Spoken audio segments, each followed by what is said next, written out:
श्री राम। आप सभी के हृदयस्थ ईश्वर को वंदन करते हुए गोस्वामी तुलसीदास रचित श्री रामचरितमानस इस ग्रंथ का जो प्रथम सोपान अर्थात बालकांड का जो हम चिंतन कर रहे हैं, सज्जन हो, यह हमारा कथा निरूपण क्रमांक 127। हमने पिछले कथा विभाग में सप्तर्षियों ने जब पुनश्च माता पार्वती का दर्शन लिया और उनके सामने एक व्यंग्यात्मक प्रश्न प्रस्तुत किया कि अब बा झूठ तुम्हारपन जारेउ काम महेश। महादेव ने कामदेव को भस्मसात कर दिया, अब आपकी गृहस्थी कैसी हो सकती है।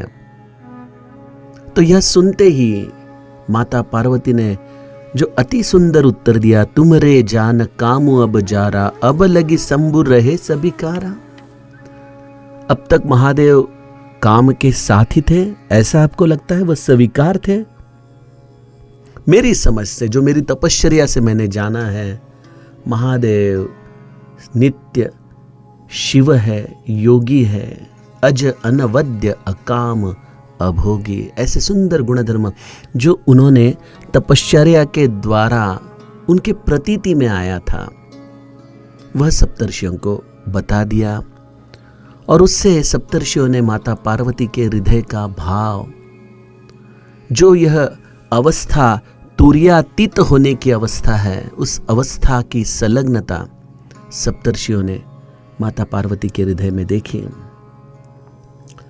गोस्वामी जी कहते हैं कि उन्होंने पार्वती जी को वंदन किया और उसके पश्चात वह जिस कार्य हेतु हिमाचल के पास आए थे, उस कार्य को साध्य करने के लिए वह हिमाचल को जाके निवेदन देते हैं।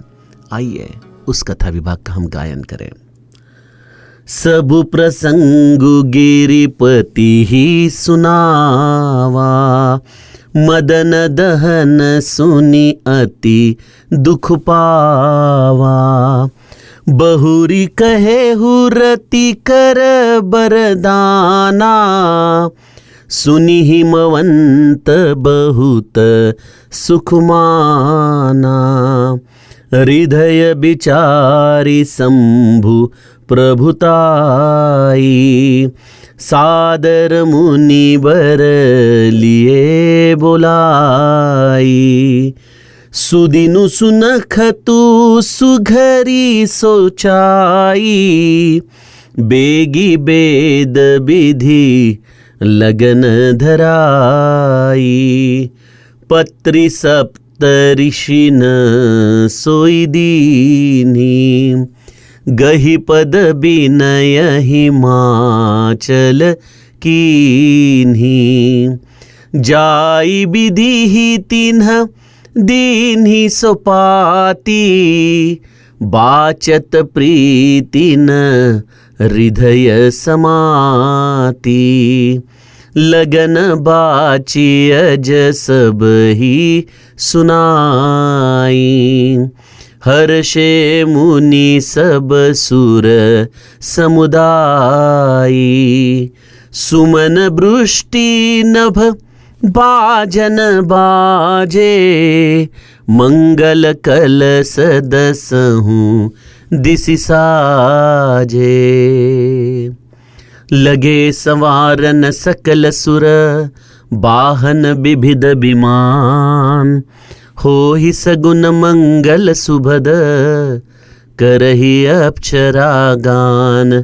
सियावर रामचंद्र प्रिय हो।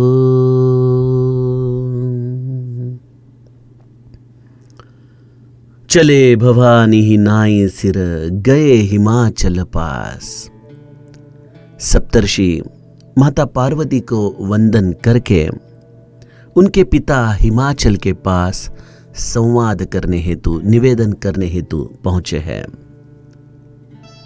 अब देखिए, जिस पर्वत की यह कन्या है पार्वती,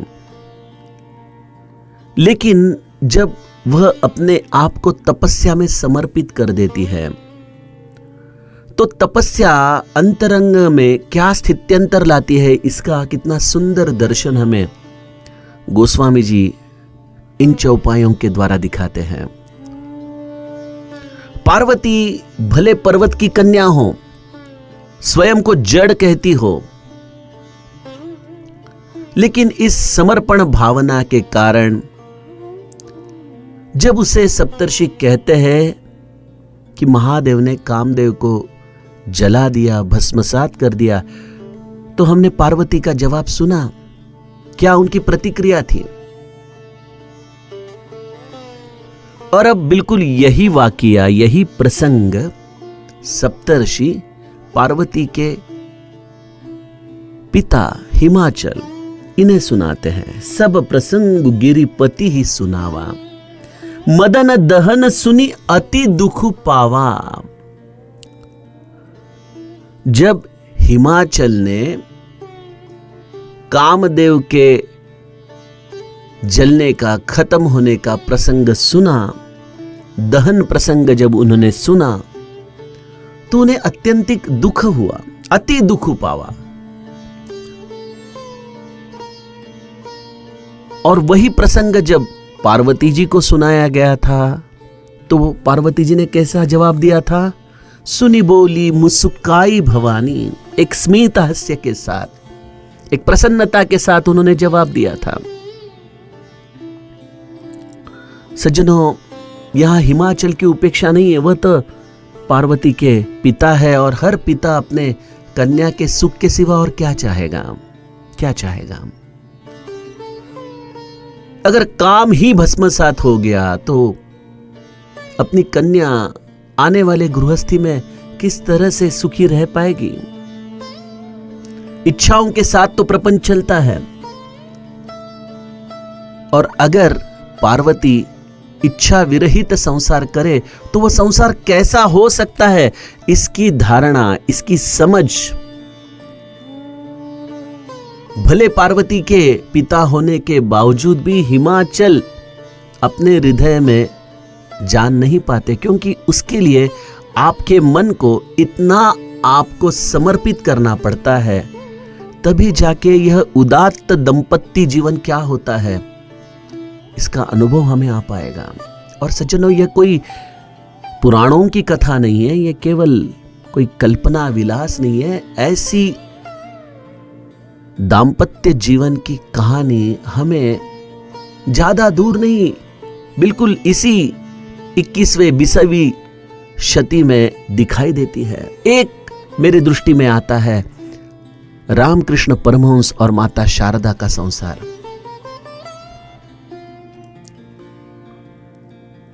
इतना सुंदर विवाह होने के पश्चात भी एक ब्रह्मचारी जीवन इन दोनों ने विवाह के उपरांत व्यतीत किया।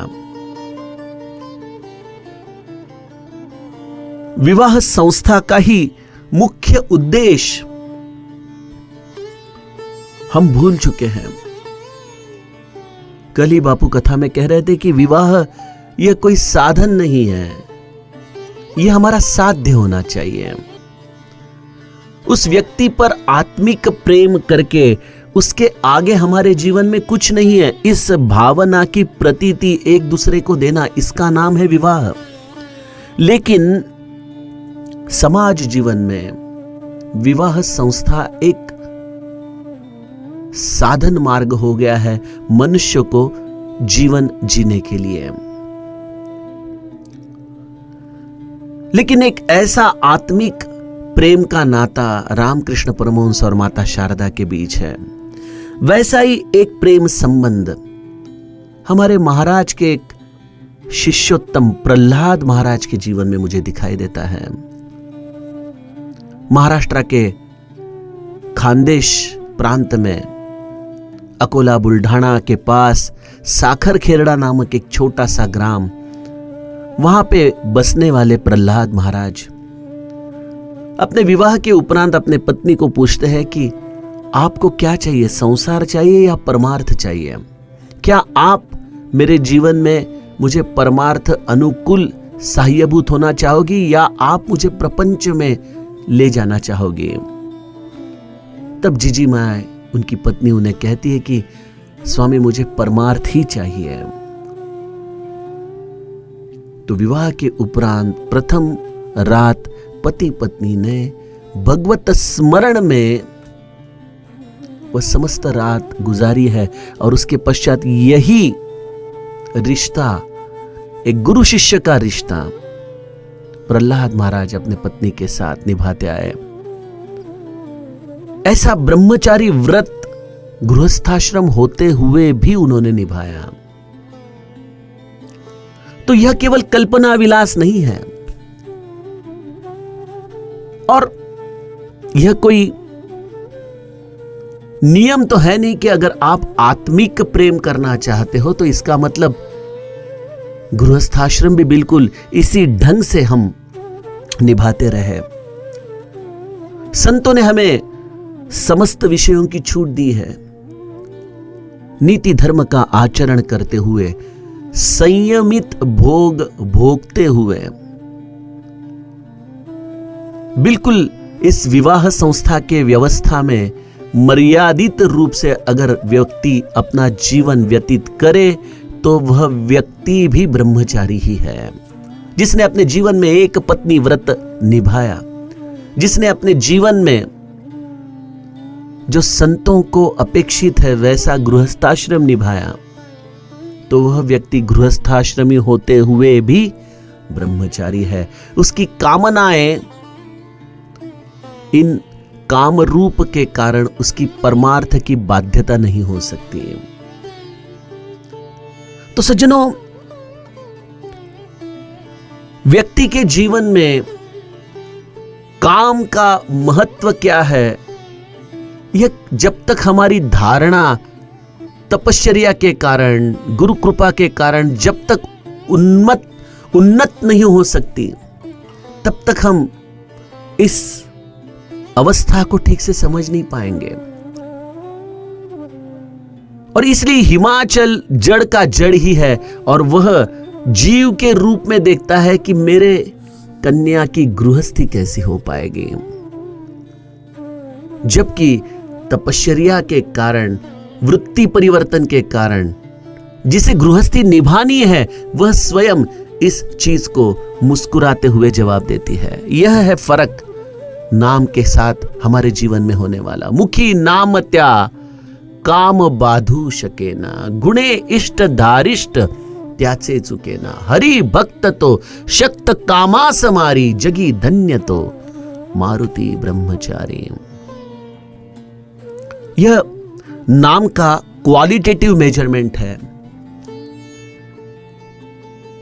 मेरे सद्गुरु एक बार सूर्यास्त के वक्त डूबते हुए सूरज की रोशनी में नहाते वक्त उसे देखते हैं और कहते हैं कि एक काम अस्मादिक ने जीता है, अर्थात मैंने काम को जीता है। यही भावना श्री महाराज अपने मुख से इस डूबते हुए सूरज की साक्षी से कहते हैं और उसके साक्षीदार थे भाऊ साहब केतकर के छोटे चिरंजीव, जो सबसे उम्र में छोटे थे। उन्होंने यह वाक्य श्री महाराज का सुना। इससे यही मनोबोध का श्लोक सिद्ध हो जाता है कि मुखी नाम त्या काम बाधू शकेना, जिसने जीवन भर एकाग्रता से, अत्यंत प्रीति से नाम लिया है, उसे काम बांध नहीं सकता। और जीव की यही रिएक्शन होती है, यही प्रतिक्रिया होती है कि अरे ऐसा कैसे हो गया। लेकिन सुख और दुख, इन भावनाओं के बीच जो रहता है उसका नाम है जीव, और जो निरंतर स्थित प्रज्ञ रहता है उसका नाम है सिद्ध। तो माता पार्वती को कई तरीके से प्रश्न पूछे गए, लेकिन उनकी अवस्था में कोई बदलाव नहीं आया। हिमाचल को 2 चरणों में ही गोस्वामी जी ने हमें उसके अंतरंग में जो अज्ञान की अवस्था है, जो जीव दशा की अवस्था है, उसका दर्शन हमें केवल कन्या के प्रति जो प्रीति है, जो आसक्ति है, उसके द्वारा दिखा दिया। मदन दहन सुनी अति दुख पावा। जब सुना कि कामदेव जल गया है तो बड़ा दुखी हो गए। तो सप्तर्षियों ने कहा नहीं नहीं हिमाचल जी, इतनी भी रोने की जरूरत नहीं, क्योंकि अति दुखु, बहुत दुख हो गया, इतना भी विलाप मत कीजिए, रुकिए सुनिए। बहुरी कहे हूं रति कर बरदाना, महादेव जी ने उसके पश्चात व्यवस्था की है। कामदेव केवल देह से गया है, तत्व से नहीं, विकार से नहीं, वह केवल अनंग हो चुका है, लेकिन वह सबको व्यापक होके अपना कार्य निभाने ही वाला है। डरिए मत। और हां, उसे पुनश्च देह में आने की व्यवस्था भी महादेव ने करके दी है। रति जी को उन्होंने वरदान दिया है कि जब यदुवंश में श्री कृष्ण आएंगे तो उनके सुपुत्र के रूप में, प्रद्युम्न के रूप में कामदेव पुनश्च देह धारण करेंगे। अच्छा, सुनी हिमवंत बहुत सुख माना। देखिए, अति दुख और बहुत सुख, यही तो जीव है।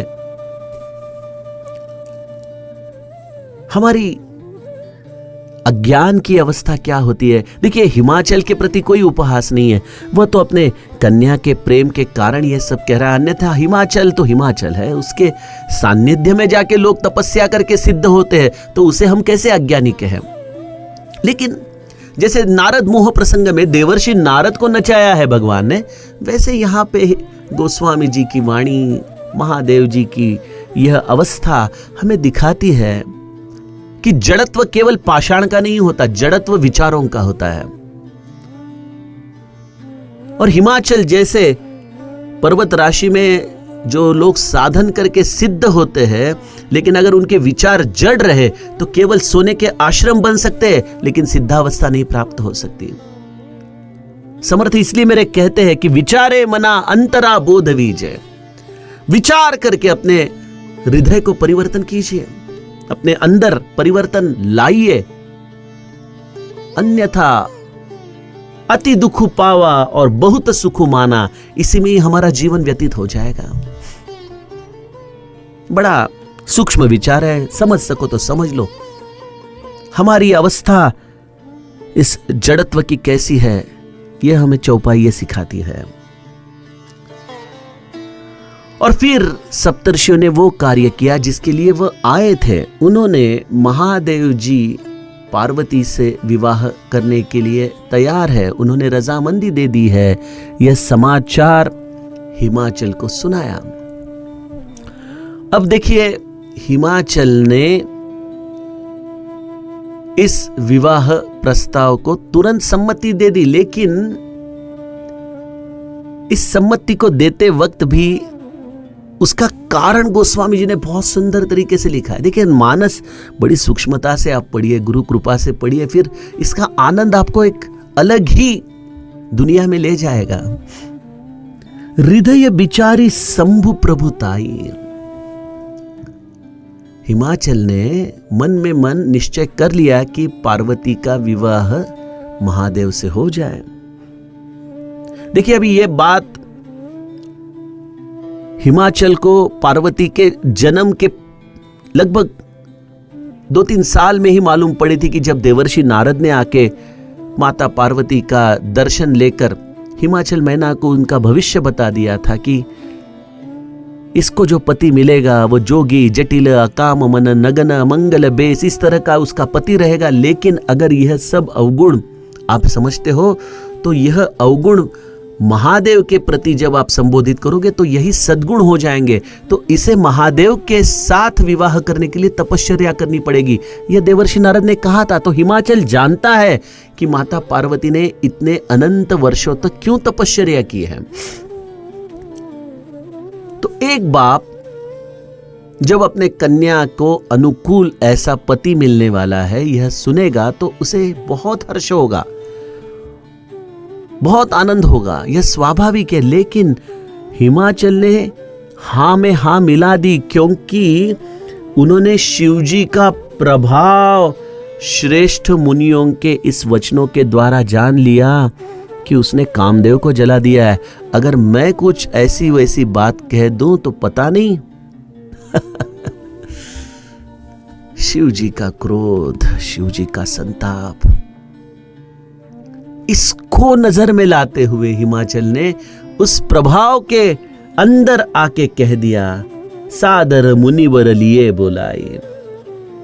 उन्होंने श्रेष्ठ मुनियों को आदरता से बुलाया और उसके पश्चात सुदिनु सुनखतु सुगरी सोचाई बेगी बेद विधि लगन धराई। देखिए, मानस में मैं जब किसी व्यक्ति रेखा को आपके सामने रखता हूं तो यह मेरा प्रतिबिंब रहता है, जो मेरा अज्ञान मेरे हृदय में है, मैं बस केवल उसको आपके सामने रखता हूं। इसमें कोई व्यक्ति रेखा पर कोई दोषारोपण नहीं है, क्योंकि यहां पे हर व्यक्ति रेखा को नचाने वाला है मेरा राम, मेरा ठाकुर। तो यहां पे किसी का श्रेष्ठत्व भी नहीं और किसी का उपहास भी नहीं, लेकिन इसमें जब हम हमारी प्रतिबिंब की छाया देखते हैं, जब हमारे रिफ्लेक्शंस हम देखते हैं, तब हमें मानस बड़ा आनंद देता है। तब यह कोई पुराण की कथा नहीं रहती, यह कोई त्रयस्थ कथा नहीं रहती, यह निरंतर एक प्रवाही हमारे जीवन से जुड़ी हुई कथा में लगती है। तो प्रभाव में आकर हिमाचल ने सुदिनु सुनखतु सुगरी सोचाई। शुभ दिवस, शुभ नक्षत्र, शुभ घड़ी, इन सबका ज्ञान वेद विधि के अनुसार हिमाचल ने कर लिया। और यह बहुत जरूरी भी है, यह व्यावहारिकता है। ईश्वर के लिए तो हर घड़ी हर क्षण सुदीन है। जोग लगन ग्रह बार तिथि सकल भय अनुकूल, चर अरु अचर हर्ष जुत राम जन्म सुख मूल।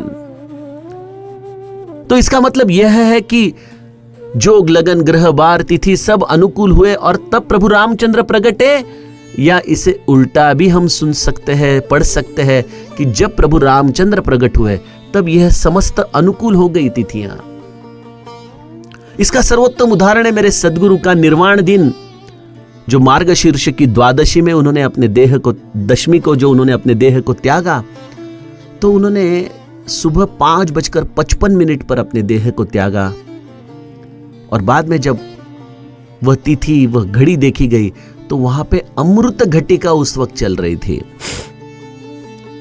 तो सदगुरु ने कोई कैलेंडर देके, पंचांग देके यह तो सुनिश्चित नहीं किया था कि मैं वो अमृत घटिका में जाऊंगा। नहीं, मुझे ऐसा लगता है कि ऐसे दिव्य देह से जब यह प्राण ज्योत निकलती है तो वह घटी अमृत हो जाती है। तो इन्हें कोई वेद विधि की जरूरत नहीं है, लेकिन एक जीव के रूप में जब हम यह ऐसे सुंदर मंगल कार्य करते हैं तो हमें यह जरूर देखना चाहिए। और महादेव जी का तो कोई ठिकाना है नहीं, कब निकले कैलाश से, कब पहुंचे यहां, कब उनका विवाह हो। अब वह तो बिल्कुल अवलिया किस्म के हैं, तो वो उन्हें कौन सी पत्रिका बांध सकती, कौन सा दिन बांध सकता है उन्हें। लेकिन एक बाप के नाते यह उनका कर्तव्य था कि यह दिन, यह घड़ी, यह नक्षत्र, यह सब अनुकूल है। और ऐसा कह के हिमाचल ने लिखित रूप में पत्री सप्त ऋषि न सोई दीनी गही पद विनय हिमाचल कीन्ही। हिमाचल ने यह सब केवल मौखिक रूप से नहीं कहा है। सप्तर्षि उनकी तरफ देख रहे कि आपने तो यह सब कुछ कह दिया, लेकिन हम तो केवल महादेव के दूत हैं। आप उनके नाम एक पत्रिका बनाकर आपका यह निश्चय लिखित रूप में दे दीजिए। पत्री सप्तऋष न सोई दीन्ही। देखिए कितना सुंदर सूत्र हमें मानस देता है। मुझे याद है पुराने जमाने में, अभी तो मॉडर्न समाज आ गया, लेकिन विवाह के वक्त हमारे मराठी में हम कहते थे यादी तैयार की जाए, जिसे आज की तारीख में हम मिनट्स ऑफ मीटिंग कहते हैं। वैसे मिनट्स ऑफ मीटिंग तैयार किए जाए कि कौन क्या करेगा, कौन क्या करेगा, कितना पैसा, वरदक्षिणा, कितनी साड़ियां, कितने जवाहर, सब कुछ लिखित रूप में कीजिए, ताकि आगे जाके कोई झगड़े का कारण न बने। लेकिन जितना आप लिखित रूप में जाते थे उतने झगड़े विवाह मंडप में हमें दिखाई देते थे। ये कोई कोर्ट कचहरी तो है नहीं कि आपने ऐसा लिखा था इसका मतलब ये होता है, नहीं, इसका मतलब ये होता है। यह तो आनंद की वस्तु है। और लेकिन अज्ञान ऐसा है कि लिखित रूप के कारण आने वाले बहू को त्रासदी दी जाती थी, और छोड़ो कई बार तो जलाया जाता था। क्यों? क्योंकि उन्होंने डावरी जितनी बोली उतनी दी नहीं। उनके पिता ने जितना सम्मान देना चाहिए था उतना सम्मान नहीं दिया। ऐसे कोई भी कारण लेकर झगड़े चलते हैं। तो लिखित रूप में हिमाचल ने इस कारण नहीं दिया है। अगर इसमें कुछ लिखना है तो केवल इतना ही लिखा गया है कि हम हमारी कन्या को आपको प्रदान करना चाहते हैं। यह तारीख है, यह नक्षत्र है, यह घड़ी है, बस आप आइए, आपका स्वागत है। केवल अगर लिखित रूप में कुछ करना है तो इतना ही करना जरूरी है। और हिमाचल ने यह बड़ा सुंदर हमारे सामने उदाहरण पेश किया है कि केवल यह उन्होंने लिखकर सप्तर्षियों को दिया और उनके चरण पकड़कर उन्हें विनती की है कि मेरे तरफ से यह न्योता ब्रह्मदेव और महादेव जी को दिया जाए। तो सप्तर्षि सीधा ब्रह्मदेव के पास पहुंचते हैं। ब्रह्मदेव जब यह लिखित रूप में आया हुआ हिमाचल का आमंत्रण पढ़ते हैं तो बाचत प्रीति न हृदय समाति, ब्रह्मदेव जी के हृदय में प्रेम समाया नहीं जाता। इतना उन्हें आनंद हो जाता है कि मेरे महादेव जी इतने सालों तक सती के विरह में जो एक वैराग का जीवन जी रहे थे, अब मेरे महादेव पुनश्च गृहस्थ रूप में दिखेंगे। पुनश्च उनका विचरण इस ब्रह्मांड में होता रहेगा और पुनश्च इस विश्व को, इस ब्रह्मांड को माता पिता के रूप में एक व्यवस्था प्राप्त हो जाएगी, जिसके कारण मैं बिल्कुल सुखी हो पाऊंगा। अन्यथा ब्रह्मदेव को एक चुभन थी कि मैं तो मेरा कार्य निभा रहा हूं, लेकिन विश्व में अगर शिव और पार्वती ना हो तो यह विश्व में प्रेम ही नहीं हो पाता। इस विश्व में कोई श्रद्धा विश्वास नामक चीज ही नहीं रह पाएगी। जीवन जीने की आशाएं लुप्त हो जाएगी। यह महादेव और पार्वती का अस्तित्व है जीवन में। देखिए, जीवन तो रोबोट्स का भी होता है, रोबोट्स भी जीते हैं, लेकिन उनके जीवन में कोई इमोशन नहीं, कोई संवेदना नहीं, कोई करुणा नहीं। तो महादेव और पार्वती के सिवाय यह विश्व भी रोबोट जैसा हो जाएगा और हम श्रद्धा विश्वास दरिद्री लोग आज उसी तरह का तो जीवन जी रहे हैं। तो ब्रह्मदेव के मन में प्रेम समाता नहीं है। इसका मतलब यह है कि वह स्वयं भी प्रेम के भूखे थे। और यह वार्ता सुन के पहले तो उनके अंतःकरण में प्रेम भर गया और वह प्रेम ओवरफ्लो हो रहा है। बाचत प्रीति न हृदय समाति, ताकि यह विश्व भी इस प्रेम का अनुभव कर पाए। गोस्वामी जी लिखते, लगन बाचे अज सब ही सुनाई, हर्षे मुनि सब सुर समुदाय, सुमन वृष्टि नभ बाजन बाजे, मंगल कलश दसहु दिशि साजे। ब्रह्मदेव ने यह पत्रिका खुद पढ़ी, सबको पढ़ के बताई और उसके पश्चात समस्त मुनि और देवताओं के समाज यह सुनकर अत्यानंदित हुए हैं। नभ से फूलों की वर्षा शुरू हुई है। सुंदर सुंदर नगारे बजने लगे हैं और 10 दिशाओं में मंगल कलश सजाए गए हैं। एक मांगल्य अवतरण हुआ है इस सृष्टि में। और यह केवल शुरुआत थी महादेव और पार्वती के विवाह वार्ता की। जब महादेव और पार्वती का परिणय होगा तब इस सृष्टि को माता पिता के रूप में आधार प्राप्त होगा। तभी जाके सभी योगी निष्कंटक हो जाएंगे। तभी जाके सबको जीवन जीने की एक आस्था प्राप्त होगी, श्रद्धा विश्वास प्राप्त होगा। भवानी शंकरो वंदे श्रद्धा विश्वास रूपिणो, याभ्याम विना न पश्यन्ति सिद्धास स्वांतस्थमीश्वरम। लगे सवारन सकल सुर, बाहन विविध विमान, हो ही सगुन मंगल सुभद, कर ही अप्सरागान।